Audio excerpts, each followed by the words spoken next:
The recreation hall buzzed with the easy laughter of soldiers who had survived another day of combat against the Vrex swarms and lived to joke about it. In the evening hours that followed their victory on the eastern perimeter, where 3 squads had held the line against a moderate incursion of maybe 200 hostiles that had tested their defenses and found them adequate to the task at hand, though, several members of the combined force had taken injuries that required medical attention. In the base hospital wing, where the doctors and medics worked through the night to patch up the wounded and send them back to duty within a few rotations of the planet. Below them, Kess leaned back in his chair and took a long drink from his cup of heated, stimulant beverage that the Exians preferred after combat operations to help settle their nerves and bring down the combat hormone levels that their bodies produced during firefights with the enemy forces that seemed endless in their numbers and relentless in their attacks on coalition positions. Throughout this sector of space, where the war had been raging for nearly 15 cycles now with no end, in sight to the conflict that consumed resources and lives at an alarming rate, that kept the military commanders awake at night worrying about sustainability and troop morale in equal measure, I saw something strange in the medical wing today.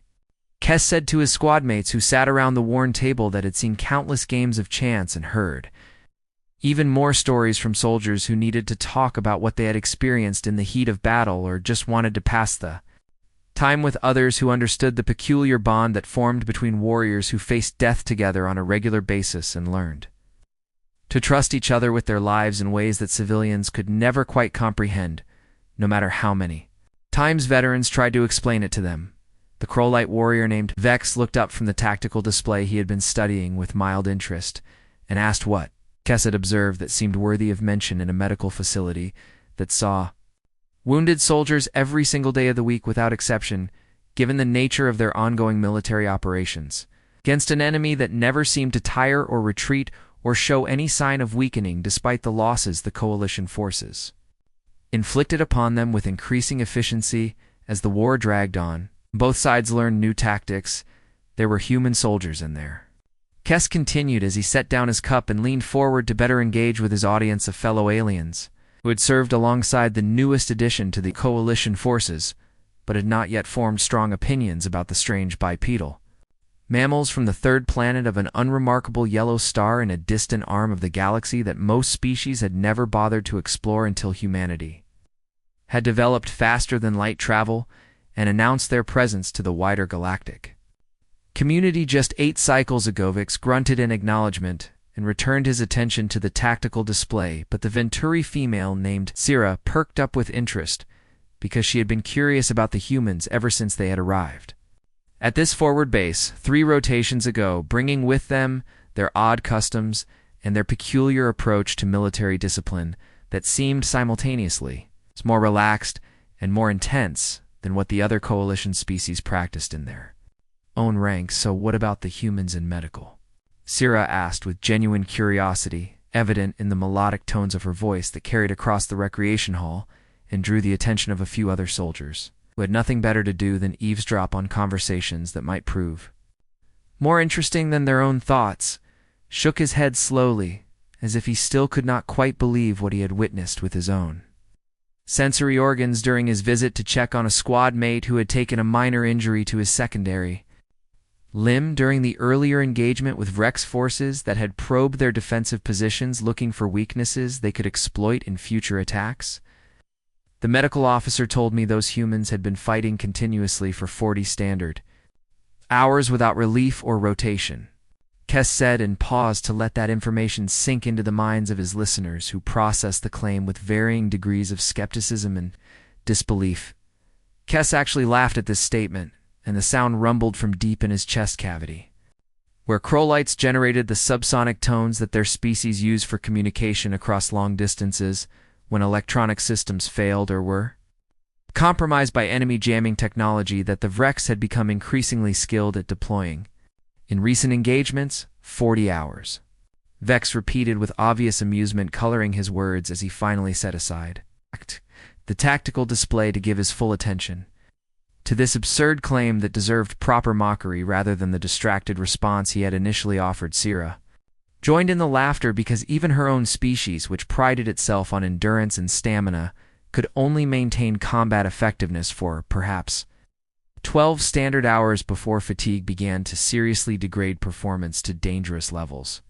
That put both the individual soldier and their squad mates at risk of injury or death from mistakes that fresh troops would never make someone as exaggerating. Sierra said with confidence born of her own combat experience across multiple campaigns, against different enemies in various environments that had tested her limits and taught her exactly how far a biological organism could push itself before the body simply refused to continue functioning at the level required for effective military operations, or the humans are lying about their deployment. Duration to seem more impressive, Vex added, as he considered the various reasons why anyone would make such an outlandish claim about combat endurance that exceeded known biological limits for every species currently serving in the Coalition forces. Cass nodded in agreement because the explanation made sense given what he knew about soldiers from every species, who sometimes embellished their accomplishments when talking to members of other units or other species in an attempt to build their own reputations, or simply to tell a better story during these evening gatherings, where truth and fiction often blurred together into entertaining narratives that helped pass the time. I have heard other stories about humans. Another voice chimed in from a nearby table where 3 Vexian soldiers had been playing a strategy game that involved moving colored stones across a patterned board according to rules that seemed impossibly complex to anyone who had not grown up learning the traditional pastime. The speaker was a young Vexian named Raoul, who had transferred to this base only 1 cycle ago, but had already heard numerous tales about the human contingent from other soldiers who seemed eager to share their observations about the strange newcomers to the galactic stage. What kind of stories? Sierra asked as she turned in her seat to better see Raoul across the gap between tables in the crowded recreation hall where off-duty soldiers gathered to escape the sterile confines of their sleeping quarters and the oppressive atmosphere of the command centers where officers made decisions that determined who lived and who died in the next engagement trawl. Abandoned his game and moved closer to join the growing conversation that was attracting more participants as soldiers overheard fragments of the discussion and decided it sounded more interesting than whatever they had been doing before. I heard that human soldiers fight with broken bones, Raoul said, and the statement drew immediate scoffs from several listeners who found the claim ridiculous. I heard they carry wounded comrades for kilometers when any sensible species would call for medical evacuation. Another soldier added, too. The growing collection of implausible human stories. Someone told me humans refused to abandon a defensive position even when command ordered them to retreat. Vex contributed with a grin that showed his fangs in what his species considered an expression of amused disbelief. The mood in the recreation hall shifted toward entertainment as more soldiers joined in with their own versions of ridiculous human stories they had heard from other aliens who claimed to have witnessed these impossible feats, or heard about them from reliable sources who swore the tales were truth. The laughter grew louder as each new story seemed more absurd than the last, and the soldiers enjoyed the release of tension that came from mocking the obvious exaggerations and propaganda that surrounded the mysterious humans who had joined their warcast. Was laughing so hard he had tears forming in his optical organs. When the recreation hall door opened and the sound of boots on metal decking announced a new arrival, all that laughter died immediately as every soldier in the room recognized the distinctive gait of Commander Thrace, who entered with his 3 remaining arms held in a relaxed position that nonetheless commanded respect from every warrior present. Thrace was a legend in his own right, with 30 cycles of combat experience and more confirmed kills than any other Crowlite in active service, and he wore his missing 4th arm like a badge of honor that reminded everyone he had paid his dues in blood and sacrifice. The commander surveyed the room with eyes that had seen too much death to be impressed by recreational frivolity, but also understood that soldiers needed these moments of levity to maintain their sanity in an endless war. His gaze settled on the group that had been sharing human stories, and something flickered across his scarred features that might have been recognition, or perhaps memory of things he had witnessed in battles these young soldiers could not. The recreation hall remained frozen in uncomfortable silence as Commander Thrace moved further into the room with the confident stride of a warrior who had earned his rank. through competence rather than politics or family connections that sometimes elevated lesser soldiers to positions of authority they did not deserve in the eyes of the veterans, who did the actual fighting and dying on the front lines of the war against the Vrex. Swarmscast felt his secondary heart rate increase as the commander's attention remained fixed on their group, and he wondered if they had somehow violated regulations by mocking the humans, who were, after all, part of the coalition forces and therefore deserving of respect regardless of how strange their customs might seem to species who had been fighting this war for decades before humanity even knew there were hostile aliens in the SDLC commander. Vex said as he stood and offered the traditional crow-light salute that involved crossing his upper arms over his chest while keeping his lower arms extended downward in a gesture that dated back thousands of years to when their species had first developed formal military traditions. Thrace returned the salute with his remaining arms and then gestured for Vex to sit, because this was not an inspection or a disciplinary matter, but rather something else entirely that the young soldiers could not yet understand. I fought alongside humans 3 cycles ago, Thrace began, and his words carried the weight of personal experience rather than second-hand stories or unreliable rumors that passed between soldiers looking for entertainment. During their limited free time, this was during the Kelser Ridge campaign, before most species took the humans seriously as military assets. The commander continued as he pulled out a chair and sat down at the table in a gesture that indicated he intended to stay and tell this story properly rather than delivering a quick rebuke and moving on to other duties. Syrah leaned forward with genuine interest now, because the Kelser Ridge campaign had been a brutal series of engagements that had cost the coalition heavy casualties while holding a mineral-rich moon against Verk's forces that had wanted those resources desperately enough to commit enormous numbers of their troops to seize the territory. I was there as an observer, attached to a human unit, Thrace said, and his remaining arms moved in small gestures that emphasized certain points as he spoke in the manner of veteran warriors who had learned to tell stories that would keep their audience engaged. The humans had 1 platoon defending a mining colony. He continued and paused to let that information register with his listeners, who understood immediately that a single platoon meant approximately 30 soldiers, give or take a few depending on species-specific organization. How many Vrex? Raoul asked from his position at the adjacent table, where he had abandoned all pretense of playing his strategy game in favor of listening to whatever the commander was about to reveal. 600, Thrace said flatly, and the number hung in the air like a physical presence that sucked the oxygen from the room. Vex made a choking sound that expressed his disbelief, because those numbers represented a kill ratio. It should have been impossible for any defensive force to achieve against Rex troops who might lack tactical sophistication, but made up for it with overwhelming numerical superiority and a willingness to sacrifice thousands of their own soldiers to achieve strategic objectives they held for 6 standard days. Thrace continued, and his voice took on a quality that suggested he was seeing the events play out again in his memory as he spoke about things had witnessed with his own eyes rather than heard about from other sources. The recreation hall had gone completely silent now, as every soldier present turned their attention to the commander, who rarely spoke about his combat experiences, unless he had a specific reason to share information that might save lives or teach important lessons on. The first day I thought the humans would request evacuation, or at least reinforcements, Thrace said as he traced patterns on the table's surface with one finger in the unconscious gesture of someone organizing complex memories into a coherent narrative. But their commander refused both options, he added, and shook his head slightly, as if he still could not quite understand the decision even after 3 cycles of thinking about it. By day 3, half of them had significant injuries. Thrace continued, and his voice grew quieter as he described watching human soldiers continue fighting despite wounds that would have sent any Krolite or Vexian or Venturi warrior to medical evacuation without question. Their commander lost the use of her left leg to Vrex acid weapons, he said, and gestured with his lower right arm to indicate the kind of devastating injury that ended military careers and sometimes ended lives. If the medics could not stabilize the victim quickly enough, she continued commanding from a stretcher. Thrace added in a simple statement contained implications that made several of the listening soldiers shift uncomfortably in their seats.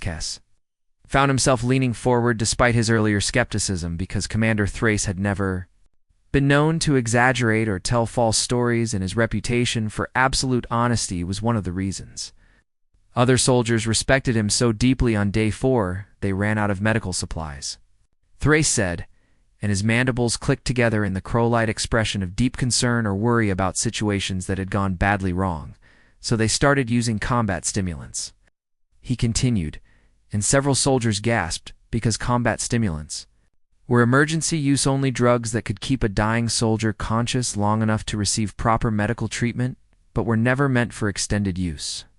They rationed the stimulants to stay conscious and keep fighting. Thrace said, and his tone indicated that he understood how insane this sounded to species who had strict protocols about drug use and clear guidelines about when soldiers were no longer combat effective. By day 5, the Vrex broke through their eastern defensive wall. The commander went on, and his remaining arms gestured to illustrate the tactical situation he was describing. The humans counterattacked in close quarters, said, and paused before adding the detail that made the story even more unbelievable. They used knives and improvised weapons when their ammunition ran low. Thrace stated flatly, as if describing routine tactical decisions rather than desperate actions that bordered on suicidal. Syrah could not contain her question any longer, and asked what every listening soldier wanted to know: how many survived. She said in a voice that barely rose above a whisper, looked at her with eyes that had seen too many good soldiers die in pointless ways, and his expression softened slightly before he answered. I watched wounded humans drag themselves back to firing positions. He said, instead of directly answering her question. Some had broken bones that had been hastily splinted. He continued as his voice took on a tone of something that might have been awe or horror or perhaps both emotions mixed together. Others had blood loss that should have rendered them unconscious. He added while shaking his head at the memory, but they kept fighting. Thrace said, and his remaining arms spread wide in a gesture that indicated he still struggled to explain what he had. Witness Vex voiced the skepticism that several soldiers felt but were afraid to express to a superior officer of Thrace's rank and reputation. Commander, with all respect, that seems biologically impossible. The younger Crowlight said. Carefully, Thrace nodded in acknowledgement of the reasonable objection, and then explained what he had learned during those 6 days of observation. Humans have something they call adrenaline, he began, and several soldiers leaned in to hear better their bodies weaponize fear and pain into chemical fuel. Thrace continued in a voice that suggested he had spent considerable time researching this phenomenon after witnessing it firsthand, but it is more than just biology, he added, and paused to gather his thoughts before attempting to explain something that he himself did not fully understand. We fight to survive. Thrace said as he looked around at the assembled soldiers from multiple species. We retreat when the tactical situation becomes untenable. He continued, and no one disagreed, because that was standard military doctrine across every coalition. Species, we evacuate our wounded when they can no longer contribute to combat effectiveness.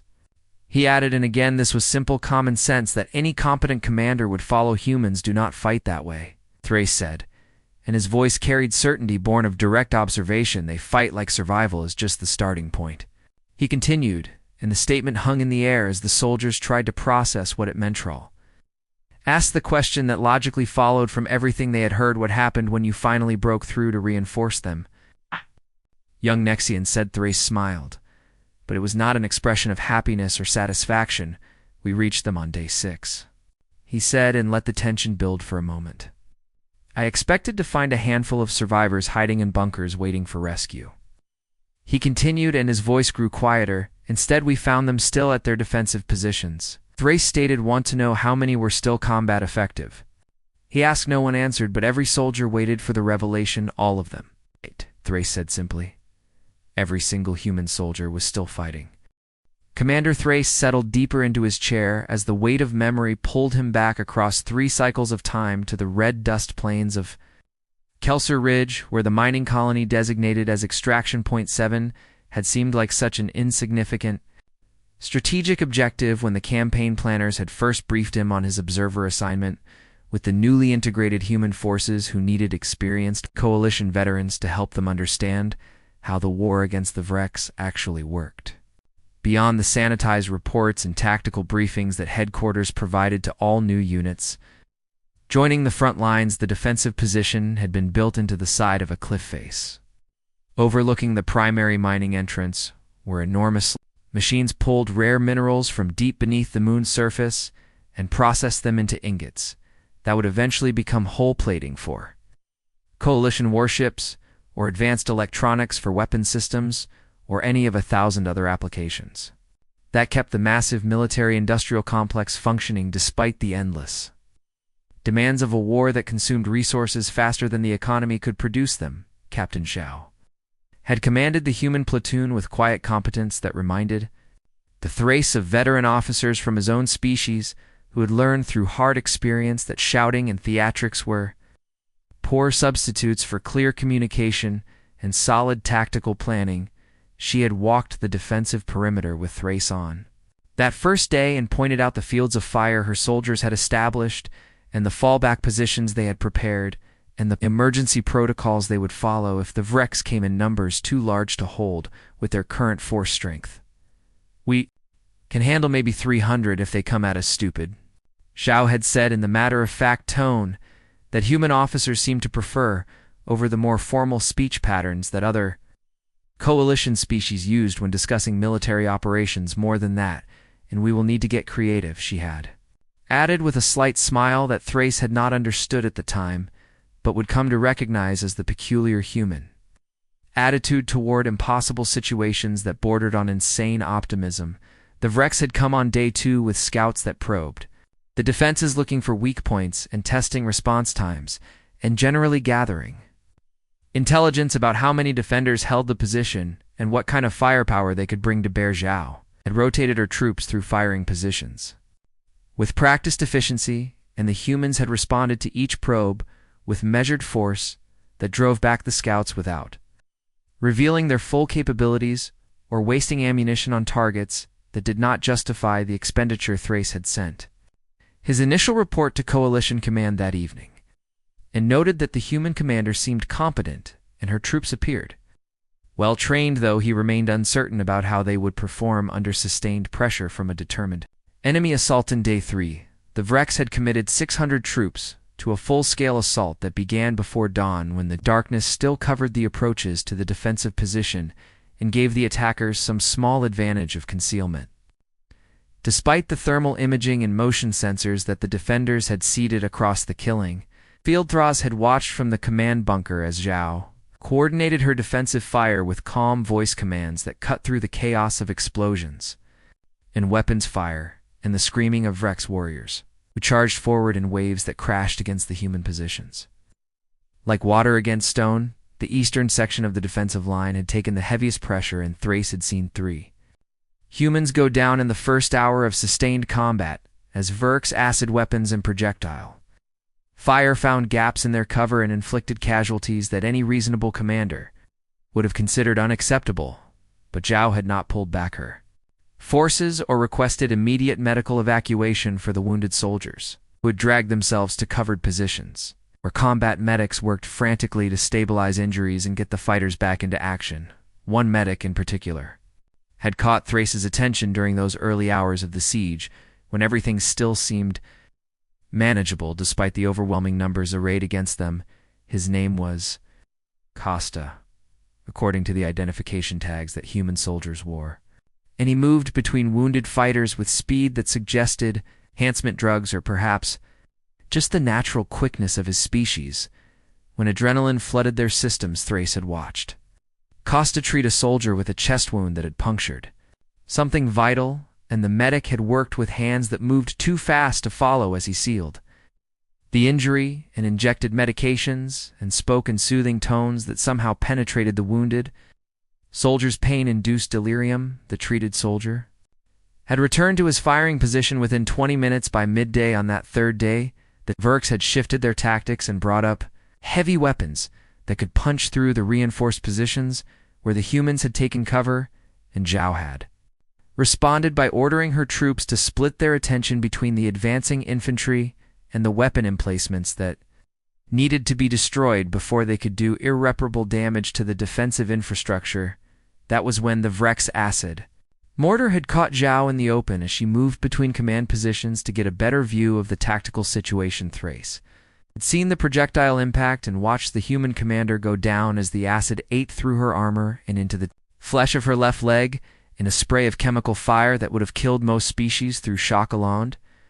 Humans had dragged her back to cover while laying down, suppressing fire with their free hands in a display of coordinated action that spoke to endless hours of training and the kind of unit cohesion that could not be taught, but only forged through shared combat experience. Costa had reached Zhao within minutes, and Thrace had expected the medic to call for immediate evacuation. Because the injury was clearly beyond field treatment capabilities, instead Costa had injected the commander with enough pain, medication to render most species unconscious, and then went to work stabilizing the wound with emergency sealants, synthetic skin grafts and compression bandages that would hold until proper medical facilities could provide definitive treatments. Zhao had regained consciousness on a stretcher inside the command bunker, and her first words had been questions about the tactical situation and whether her troops were holding the eastern line. Thrace had informed her that coalition command was preparing medical evacuation and that she would be off the moon within the hour to receive treatment that might save both her life and her leg. Negative on the evacuation, Zhao had said in a voice made rough by pain and medication, "I am still in command of this position." She had added when Thrace started to object. For the next 3 days Thrace had watched Zhao command her troops from that stretcher while Costa changed her bandages twice daily and injected medications that kept the pain manageable and the infection at bay. On day 4, the ammunition situation had become critical as the Vrex continued their relentless pressure and the humans burned through their stockpiles at rates that could not be sustained for more than another day. At most, the medical supplies had run out that same morning, and Costa had started using combat stimulants to keep severely wounded soldiers conscious and functional, when by all rights they should have been in medical comas recovering from injuries that had taken them far beyond normal combat effectiveness. Thrace had sent urgent messages to Coalition Command requesting immediate resupply or permission to evacuate the human position before the situation deteriorated into a complete loss. The response had come from a human general named Chen, who commanded the sector forces and who had said words that Thrace would never forget. "You do not know my people yet, Commander."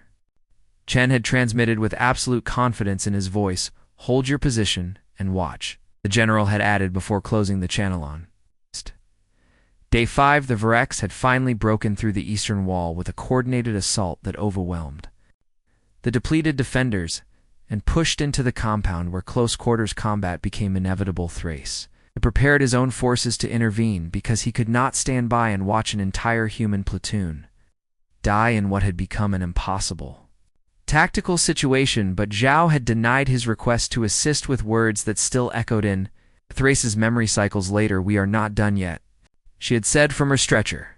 The humans had counterattacked with knives and entrenching tools, and broken pieces of equipment turned into improvised clubs, and they had driven the Vrex back through the breach in savage fighting that left bodies piled in the narrow confines of the defensive position. Costa had been in the thick of that fighting, and Thrace had watched through drone cameras as the medic killed 3 Vrex soldiers with a combat knife while dragging a wounded human to safety.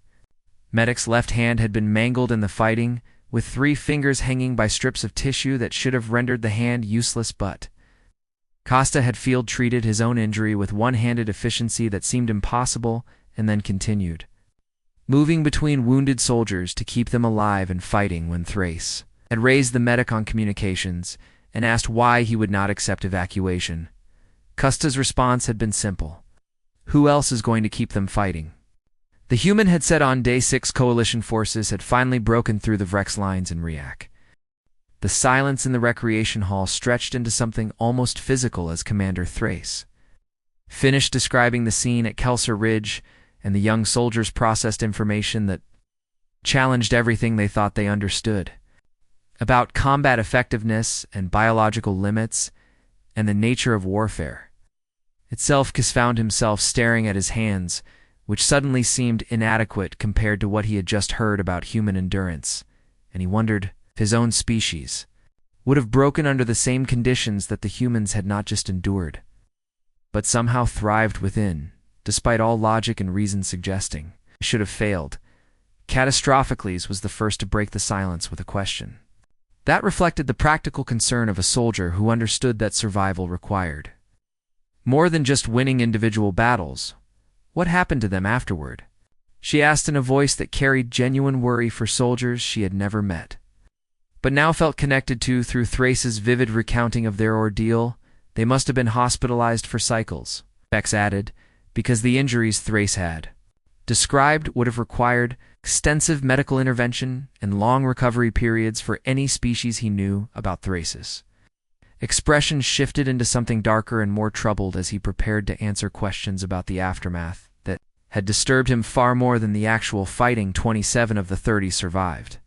He began, and several soldiers released breaths they had not realized they were holding, because survival was always preferable to death, even if the cost had been high. But many were permanently damaged, Thrace continued, and his remaining arms gestured in ways that emphasized the gravity of what he was about to explain. Destroyed joints from fighting through injuries that should have been immediately treated, he said while counting off the various long-term consequences on his fingers. Neurological damage from stimulant abuse that was never meant to continue for days at a time, he added, and his voice carried the weight of someone who had visited those soldiers in hospital beds and seen firsthand the prices they had paid. Psychological trauma from experiences that would haunt them for the rest of their lives, Thrace stated flatly, because mental injuries were just as real as physical ones, even if they could not be seen on medical scans. Raw leaned forward with obvious concern and asked the question that naturally followed: how long did their recovery take?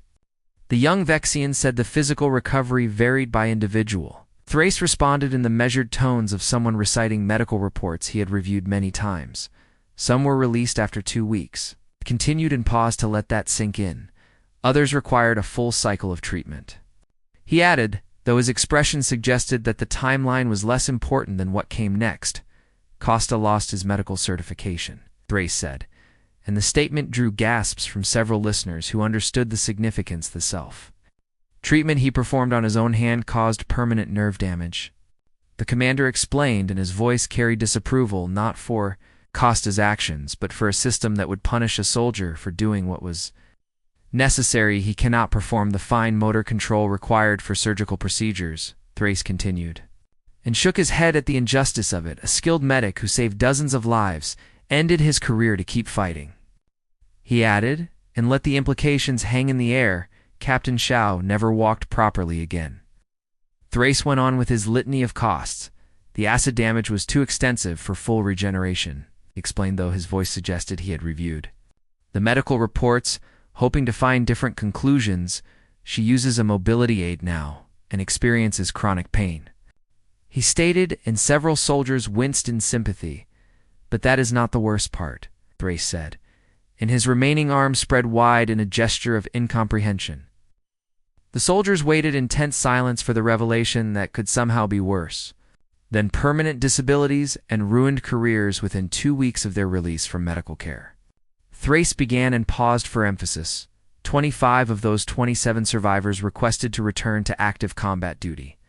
He finished, and the statement landed like a physical blow. Vex made a choking sound that expressed shock and disbelief, because no rational soldier would volunteer to return to the conditions that had broken their bodies. That makes no sense, Syrah said with confusion evident in her voice. They knew the cost. She continued as if trying to logic her way through an equation that refused to balance. They experienced the pain and the trauma and the permanent damage, she added while gesturing. To emphasize each point, why would they choose to do it again? She asked, and the question was directed at Thrace, but seemed to be asking the universe itself for an explanation. Thrace settled back in his chair, and his expression shifted from troubled to something that might have been understanding, or perhaps just acceptance of things he could not change. I asked Captain Zhao that same question, he said, and his voice took on the quality of someone recounting a conversation that had changed his perspective. This was in the hospital while she was still recovering from the leg injury. He continued and gestured to indicate the medical setting. I told her that I admired what her troops had accomplished, Thrace said, and his tone suggested the words had been inadequate to express what he felt. But I also said that I could not understand why humans fight this way. He added with brutal honesty. I asked her directly why her species would do this to themselves. He stated and looked around at the assembled soldiers to ensure they understood the significance of the question. She looked at me for a long time before answering. Thrace said, and his voice grew quieter as he prepared to share Zhao's words, Commander. He quoted with careful attention to reproducing her exact phrasing, "Our species spent 200,000 years as prey." He continued, and the statement drew confused looks from soldiers who did not understand the relevance. We learned that if we do not stand and fight with everything we have, Thrace went on, while meeting the eyes of his listeners, we go extinct. He finished, and let the word settle. It is not heroism, he added. After a moment of silence, it is genetic memory. Thrace concluded, and his remaining arms spread in a gesture. That suggested this was the core truth. Kiss felt something shift in his understanding as the pieces fell into place, and he began to comprehend that humans were not being reckless or suicidal, but rather following instincts burned into their species. Through millennia of desperate survival, they fight like they are still being hunted, Raoul said slowly as he worked through the implications, because in some deep part of their minds they still are. Thrace confirmed with a nod of approval for the insight. Every battle is an extinction event. Zira added with dawning horror, every retreat is death. Vex said quietly. Thrace nodded to each observation and then continued with the rest of his story. I put them in for the Coalition's highest honors. He said, and his voice carried pride mixed with anger. Every single one of those 30 soldiers deserved recognition. He added with conviction. The awards board rejected most of them. Thrace stated flatly, and several soldiers made sounds of protest. They said the after-action reports were biologically implausible. He continued with obvious disgust. They claimed I must have exaggerated or misunderstood. He added, and his remaining arms clenched into fists, that is when I learned something important about humans. Thrace said as his anger faded into something else. What did you learn? Kess asked. When the commander paused, they do not fight for glory or recognition. Thrace explained, and his voice carried certainty. They do not expect other species to understand or appreciate what they do. He continued while gesturing broadly, they fight because stopping means dying. He stated simply, and they would rather die fighting than accept extinction. Thrace concluded. The recreation hall remained silent as soldiers absorbed this information and reconsidered every assumption they had made about the strange humans who had joined their war. The awards board eventually approved 3 citations. Thrace said after letting the silence stretch 3 out of 30. He repeated with bitter emphasis, but the humans did not complain. He added and shook his head. They just went back to their units and kept fighting. Thrace finished. Sira asked. The question that had been building since Thrace mentioned the return to duty, are any of them still alive? She said quietly. Thrace looked at her with eyes that had seen too many good soldiers die. 17. He said, and the number felt both miraculous and tragic. 8 died in subsequent operations. He continued in the flat tone soldiers used to discuss casualties to retired due to medical complications. He added, though his expression suggested retirement had not been voluntary, the rest are still out there. Thrace said and gestured vaguely toward the vast war that surrounded them, still fighting. He emphasized still paying the price. He concluded. Costa is serving with a human medical unit on the Tertian front. Thrace added as if unable to help himself, his ruined hand did not stop him from saving lives. He said with something like admiration, he just found different ways to do his job. The commander finished. Captain Zhao commands a training battalion now. Thrace continued, she teaches new human officers how to hold impossible positions. He said with dark humor, because apparently humans need formal instruction in what comes naturally, he added. Commander Thrace watched the young soldiers process everything he had told them about Kelser Ridge and the human defenders. Would redefined what he thought possible in terms of combat endurance and tactical stubbornness, and the willingness to pay prices that other species would consider unacceptable under any circumstances. Weight of knowledge sat heavy on their faces as they struggled to reconcile the laughing mockery of human stories from earlier. In the evening, with the brutal reality that Thrace had witnessed firsthand and carried with him through 3 cycles of subsequent combat operations, Vex broke the contemplative silence with a question that reflected his training as a tactical analyst who needed to understand. enemy capabilities in order to formulate effective counter-strategies, Commander. The young Crowlight began. Carefully, you said. This happened 3 cycles ago, he continued, as he organized his thoughts. Has human military doctrine changed since then? Vex asked, with the clear implication that perhaps Kelser Ridge had been an aberration rather than standard operating procedure. Thrace made a sound that might have been a laugh, but carried no humor in it as he considered how to answer a question that touched on classified information and strategic assessments that junior soldiers were not normally privy to. Human military doctrine is built around acceptable losses. He began and paused to let that sink in. What we would consider catastrophic casualty rates. He continued while watching their reactions. Humans classify as acceptable attrition. He finished. Several soldiers shifted uncomfortably at the implications. Because every coalition species had strict limits on acceptable losses before an operation would be called off, or commanders would be relieved for incompetence. They have tactical doctrines that other species classify as suicidal. Thrace added, and his remaining arms gestured to emphasize the point: frontal assaults against fortified positions. He said while counting on his fingers close-quarters combat when ranged options exist. He continued holding ground when retreat is the tactically sound option. He added last-stand protocols that assume total casualties. He concluded. Drawl leaned forward with obvious concern and asked what everyone was thinking. How does Coalition Command allow this? The young Nexian said. Thrace smiled without warmth and explained the political reality: because it works. He stated flatly, human units achieve objectives that other species cannot. He continued with brutal honesty. They take territory and hold it. He added, they break enemy formations that should overwhelm them. He went on, they accomplish missions that planners consider impossible. He finished. At what cost? Syrah asked quietly.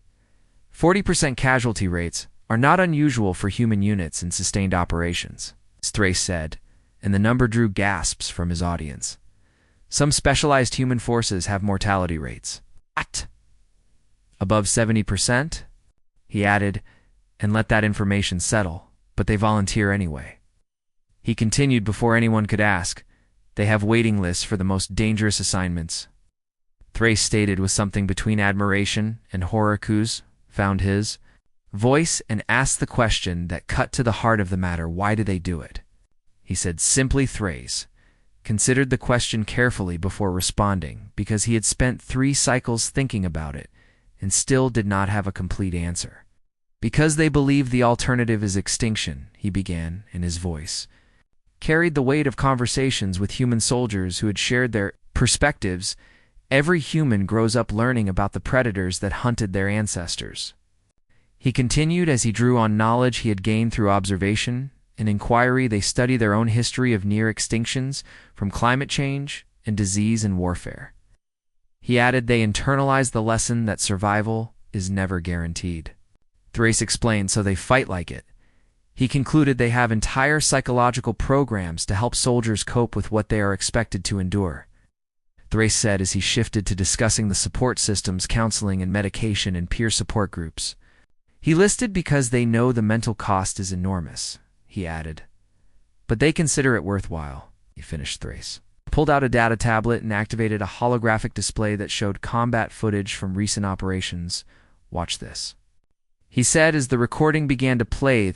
The footage showed a mixed coalition squad moving through ruined buildings in an urban combat zone with Vrex forces harrying them from multiple positions. The alien soldiers moved with careful precision and proper tactical spacing as their training dictated. The 3 humans in the squad moved differently, advanced with controlled aggression that seemed to pull the other soldiers forward. When a Vrex ambush opened fire from a fortified position, the aliens took cover and prepared to call for support. The humans charged the position directly through incoming fire. 1 human went down with leg wounds but continued firing from prone position. The other 2 reached the fortification and cleared it. In savage close combat, the wounded human dragged himself forward to secure the position. The entire engagement lasted 40 seconds. Thrace paused the footage and looked at his audience. This is not exceptional, he said quietly. This is standard human combat behavior. He added, they have a phrase they use. Thrace continued as he deactivated the display violence of action. Quoted the idea that overwhelming aggression can overcome tactical disadvantages. He explained, "They teach it in basic training," added. "They drill it until it becomes instinct." He finished, Ick spoke up with obvious confusion, but that goes against every principle of force preservation. He said, "We are taught to minimize casualties." He continued to use firepower and maneuver to achieve objectives with minimal risk. He added, Threes nodded in acknowledgement of standard coalition doctrine. Human doctrine assumes casualties are inevitable. He responded, so they focus on maximizing impact rather than minimizing losses. He continued, they trade lives for objectives, stated bluntly, because in their view, the objective is always survival, he concluded. Sierra asked a question that had been bothering her since.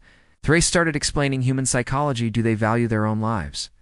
She said with genuine concern. Thrace considered the question carefully because it touched on something fundamental. They value accomplishing the mission more than individual survival. He began, but that is not the same as not valuing life. He continued, they mourn their dead. He added, they remember their fallen. He went on, they carry the weight of every loss. He stated, but they do it anyway. He concluded, because the mission matters more. He finished. The recreation hall fell silent again as the soldiers absorbed the full implications of what Thrace was telling them about a species that seemed simultaneously admirable and terrifying. Finally voiced what several of them were thinking. Are we saying that humans are better warriors than us? He asked hesitantly. Thrace shook his head firmly. No, he said. With certainty, I am saying they are willing to pay prices we never would. He continued, that does not make them better. He added, it makes them terrifying. He concluded, because there is no cost to high if the alternative is extinction.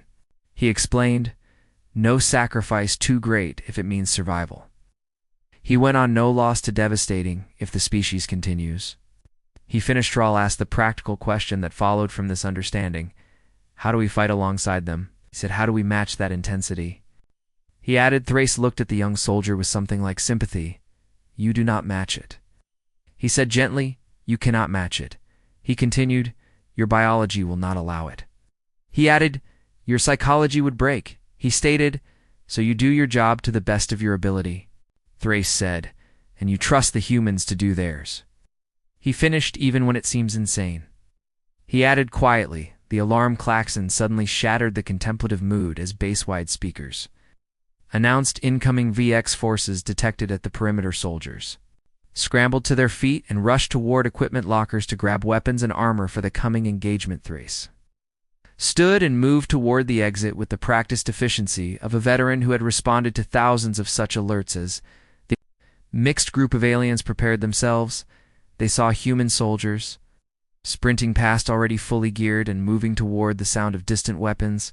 Fire. One human slowed enough to look back at the alien squad, and Kess recognized the heavy scarring on his face from burn wounds that had healed badly. The human grinned with an expression that seemed wildly inappropriate for the situation. Come on. He shouted over the alarm noise. Try to keep up, he added before accelerating back into a run. Kess watched him disappear around a corner and felt something shift in his understanding. I do not think we were laughing at legends, he said quietly. To Sierra, who stood beside him checking her weapon, I think we were laughing because we did not want them to be true. He continued. Sierra nodded in agreement as they moved out to join the defense. Thrace heard the comment and allowed himself a small smile as he loaded ammunition into his rifle. Now you know, he said, though the younger soldiers were already too far away to hear welcome to fighting alongside humanity. He added to himself, it never stops being unsettling. Concluded as Thrace moved through the base toward his command position. Past the memorial wall where fallen soldiers were commemorated with names etched into black stone. The wall had been nearly empty when humans first arrived at this base 8 cycles ago, and it was covered with names,